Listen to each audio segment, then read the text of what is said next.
Hello दोस्तों, स्वागत है आपके अपने YouTube चैनल हिंदी संस्कृत अड्डा में। दोस्तों, आज की इस वीडियो में हम एक नई ऊर्जा के साथ, नई टॉपिक के साथ आपसे जुड़ने का प्रयास करेंगे। आज की टॉपिक का नाम है हिंदी भाषा की उत्पत्ति, यानी जिस भाषा को हम अपने मातृभाषा के नाम से जानते हैं, जिसे हम मातृभाषा कहते हैं, उस भाषा की उत्पत्ति के बारे में आज की इस वीडियो में हम जानेंगे। दोस्तों, आप लोग वीडियो को पूरा देखें, तभी आप लोगों को हर एक कॉन्सेप्ट क्लियर होगा, हर एक कठिनाइयां दूर होगा। आज तक आपने इन भाषाओं की उत्पत्ति के बारे में जैसा नहीं जानते होंगे, उस प्रकार से आज आप लोगों के बीच बताया जाएगा, एक अच्छी व्यवस्था के साथ, साहित्य के साथ जोड़कर। तो चलिए आइए, हिंदी भाषा की उत्पत्ति, यानी हम जिसे मातृभाषा कहते हैं, उस भाषा की उत्पत्ति। संस्कृत को जगत जननी भाषा कहा गया, यानी संस्कृत भाषा को जगत जननी भाषा कहा गया है। संस्कृत भाषा के प्रारंभ में दो भाग हुआ करते थे। कितना भाग दोस्तों? दो भाग। पहला वैदिक भाषा, दूसरा लौकिक भाषा। पहला वैदिक भाषा, दूसरा लौकिक भाषा। वैदिक भाषा के अंतर्गत, यानी वैदिक संस्कृत के अंतर्गत वेद और उपनिषद की चर्चा है। किसकी दोस्तों? उपनिषद की। यानी वैदिक संस्कृत के अंतर्गत वेद और उपनिषद की चर्चा है, यानी वैदिक संस्कृत में वेद और उपनिषद की व्याख्या है। ठीक, लौकिक संस्कृत के अंतर्गत धर्म ग्रंथ की चर्चा है। इन्हीं टॉपिक को हम लोग समझ रहे हैं कि संस्कृत को प्रारंभ में दो भागों में बांटा गया था। पहला वैदिक संस्कृत, दूसरा लौकिक संस्कृत। वैदिक संस्कृत में वेद और उपनिषद की चर्चा है। लौकिक संस्कृत में जो भी हमारे यहाँ धर्म ग्रंथ हैं, धार्मिक ग्रंथ हैं, धर्म से जुड़ी हुई ग्रंथ हैं, उन सभी ग्रंथों का चर्चा लौकिक संस्कृत के अंतर्गत है। जैसे रामायण, महाभारत इत्यादि ग्रंथ लौकिक संस्कृत के अंतर्गत आते हैं। क्लियर है दोस्त? यहां तक समझ लिए, नोट करते चलिएगा हर एक पॉइंट्स को। ठीक, तो वैदिक संस्कृत के अंतर्गत वेद और उपनिषद की चर्चा, लौकिक संस्कृत के अंतर्गत धर्म ग्रंथ की चर्चा। क्लियर? तो वैदिक संस्कृत कठिन थे। कैसन थे? कठिन थे। लौकिक संस्कृत में धर्म ग्रंथ की चर्चा है, लौकिक संस्कृत का विस्तार हुआ और लौकिक संस्कृत से पाली भाषा का निर्माण हुआ। किस भाषा का दोस्तों? पाली भाषा का निर्माण हुआ। लौकिक संस्कृत का विस्तार हुआ और पाली भाषा का निर्माण हुआ। ये पाली भाषा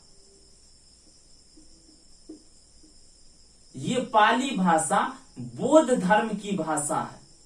कौन सी धर्म की भाषा है दोस्तों? बौद्ध धर्म की भाषा है। लौकिक संस्कृत का विस्तार हुआ, पाली भाषा का निर्माण हुआ। ये पाली भाषा बौद्ध धर्म की भाषा है। कौन सी धर्म की भाषा है दोस्तों? बौद्ध धर्म की भाषा है। इसके बाद इस पाली भाषा का विस्तार हुआ, दिनों दिन विस्तार होता चला गया और पाली भाषा से प्राकृत भाषा का निर्माण हुआ। पाली भाषा से प्राकृत भाषा का निर्माण हुआ। नोट करते चलिएगा दोस्तों, पाली भाषा से प्राकृत भाषा का निर्माण हुआ। ये प्राकृत भाषा सबसे ज्यादा जैन धर्म को प्रभावित किए? कौन सी धर्म को दोस्तों? जैन धर्म को प्रभावित किए। यानी लौकिक भाषा से पाली भाषा का निर्माण हुआ। पाली भाषा बौद्ध धर्म की भाषा है। पाली भाषा का विस्तार हुआ, प्राकृत भाषा का निर्माण हुआ। प्राकृत भाषा जैन धर्म की भाषा है। कौन सी धर्म की दोस्तों? जैन धर्म की भाषा है। इस जैन प्राकृत भाषा से दोस्तों नोट करते चलिएगा, प्राकृत भाषा से अपभ्रंश भाषा का निर्माण हुआ। अपभ्रंश भाषा का निर्माण हुआ। कौन सी भाषा का दोस्तों? प्राकृत भाषा से अपभ्रंश भाषा का निर्माण हुआ। इस अपभ्रंश भाषा का एक भाग होता है षोडशेनी। कौन सी भाषा दोस्तों? षोडशेनी।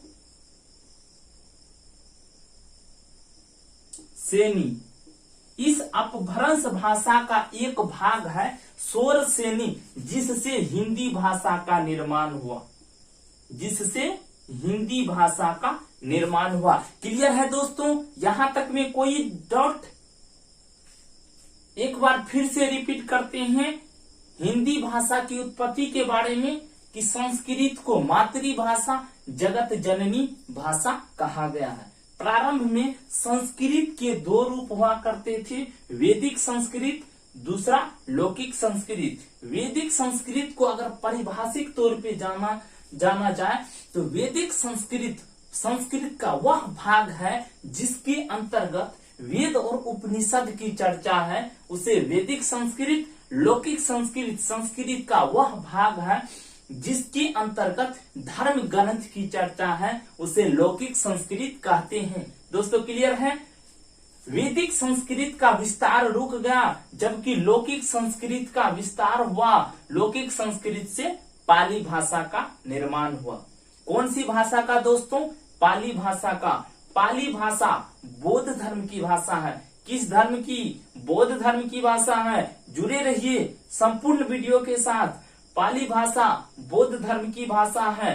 पाली भाषा से प्राकृत भाषा का निर्माण हुआ। ये प्राकृत भाषा सबसे ज्यादा जैन धर्म को प्रभावित किए। प्राकृत भाषा से अपभ्रंश भाषा का निर्माण हुआ। अपभ्रंश भाषा का एक भाग है षोडशेनी। कौन सी? अपभ्रंश भाषा का एक भाग है षोडशेनी, जिससे हिंदी भाषा का निर्माण हुआ। दोस्तों जिससे हिंदी भाषा का निर्माण हुआ। दोस्तों क्लियर है? यहाँ तक का स्क्रीनशॉट। पहला क्वेश्चन निकलता है यहाँ से कि हिंदी भाषा किस भाषा से निकली है? तो हिंदी भाषा अपभ्रंश भाषा से निकली है। किससे दोस्तों? अपभ्रंश भाषा से। यहां से क्वेश्चन पूछा जाता है रीट, सीटेट, पुलिस परीक्षा में कि हिंदी भाषा की उत्पत्ति कहां से हुई है? तो हिंदी भाषा की उत्पत्ति अपभ्रंश भाषा के षोडशेनी नामक भाग से हुआ है। कहां से? षोडशेनी नामक भाषा से हुआ है। हिंदी भाषा की उत्पत्ति षोडशेनी अपभ्रंश भाषा के षोडशेनी नामक भाग से हुआ है। क्लियर है दोस्तों? अगली टॉपिक की बात करते हैं। हिंदी भाषा का प्रयोग। हिंदी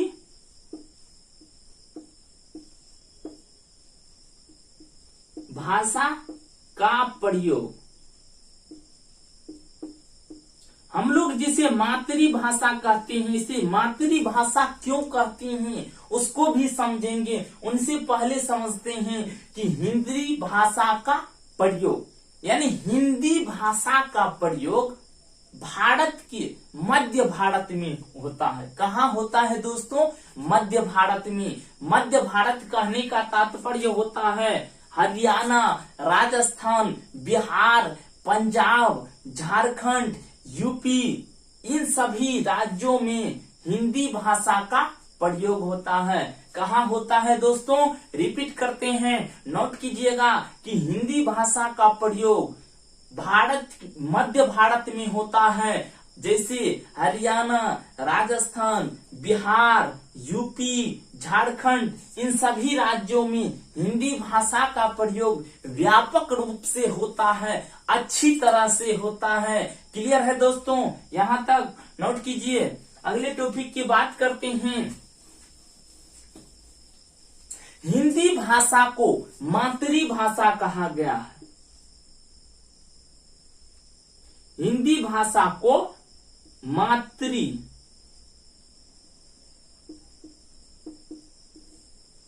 हिंदी भाषा को मातृभाषा कहा गया है। दोस्तों गौर से समझिएगा कि हिंदी भाषा को मातृभाषा क्यों कहा गया है। तो हिंदी भाषा जो है इसे मातृभाषा कहा गया है। गौर से समझिए कि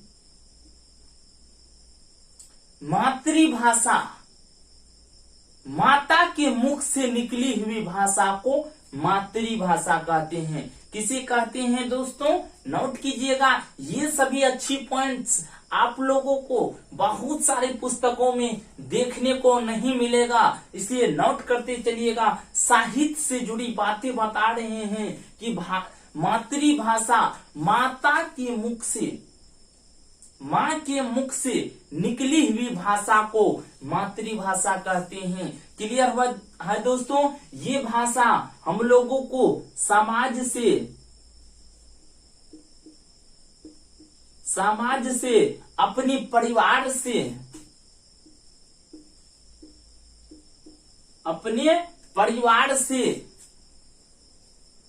हम लोग, ये भाषा हम अपने परिवार से, अपने समाज से ग्रहण करते हैं, सीखते हैं। क्लियर है दोस्तों, तो हिंदी भाषा को मातृभाषा कहा गया है। मातृभाषा को जब पारिभाषिक तौर पर देखा जाए तो मातृभाषा को क्या बोले कि माताओं के मुख से निकली भाषाओं को मातृभाषा कहते हैं। क्लियर है दोस्तों, तो अगले टॉपिक की बात करते हैं। दोस्तों अगला टॉपिक आता है कि संविधान के 8वीं अनुसूची में 22 भाषाओं को सम्मिलित किया गया है। कितनी भाषा को दोस्तों, 22 भाषा को। संविधान के 8वीं अनुसूची में 22 भाषाओं को सम्मिलित किया गया है। कितनी भाषाओं को, 22 भाषाओं को, जिसमें से एक हिंदी भी है, जिसमें से एक हिंदी भी है। क्लियर है दोस्तों कि संविधान के 8वीं अनुसूची में कितनी भाषाओं का उल्लेख है, 22 भाषाओं का। कितना भाषा का, 22 भाषा का। नोट कीजिएगा, जिसमें से एक हिंदी भी है। क्लियर है दोस्तों, जिसमें से एक हिंदी भी है। संविधान के भाग 17 के अनुसार हिंदी को राजभाषा की दर्जा दिया गया है। क्लियर है दोस्तों, हिंदी भाषा को राज्य भाषा की दर्जा दिया गया। क्लियर है, हिंदी भाषा को राज्य भाषा की दर्जा दिया गया है। जिसका उल्लेख संविधान के भाग 17 में है। कितना में है दोस्तों, संविधान के भाग 17 में है। संविधान के भाग 17 में है। संविधान के भाग 17 में 343 से 351 अनुच्छेद का वर्णन है। यानी हिंदी भाषा को राज्य भाषा की दर्जा दिया गया। कौन सी भाषा की दोस्तों, राज्य भाषा की। उसका उल्लेख यानी हिंदी भाषा का जो राज्य भाषा की दर्जा दी गई है, उनका उल्लेख संविधान के भाग 17 में है। कितना में दोस्तों, संविधान के भाग 17 में। और संविधान के भाग 17 में 343 से लेकर 351 अनुच्छेद का वर्णन है। कितना का वर्णन है दोस्तों, 343 से लेकर 351 अनुच्छेद का वर्णन है। क्लियर है दोस्त, इन सभी पॉइंट्स को नोट कीजिए। अगले टॉपिक की बात करते हैं। इसके बाद आता है हम लोगों का अगला टॉपिक, कुछ अंतर समझते हैं। उसके बाद व्याकरणिक बिंदु पर चलेंगे। आता है भाषा, एक होता है बोली। दोस्तों इसको गौर से समझिएगा कि भाषा क्या होती है, बोली क्या होती है। क्लियर है दोस्तों कि हम इन दोनों को समझते हैं कि भाषा क्या होता है, बोली क्या होता है। जैसा कि आप लोग जानते हैं, पहले वाले वीडियो में ही जान चुके हैं कि विचारों को दूसरे व्यक्ति तक पहुंचाने का साधन या माध्यम भाषा कहलाता है। विचारों को दूसरे व्यक्ति तक पहुंचाने का साधन या माध्यम भाषा कहलाता है। क्या कहलाता है दोस्तों? भाषा क्या कहलाता है। अब हमारे मन में क्वेश्चन आने लगता है कि आखिर बोली क्या है, भाषा और बोली में क्या अंतर है। गौर से समझिए, बड़ी इंटरेस्टिंग टॉपिक है। एक नई ऊर्जा के साथ समझिए। ठीक, लिख लीजिएगा दोस्त, इसको कॉपी कीजिएगा कि जब उन्हीं भाषाओं को, विचार को व्यापक क्षेत्र में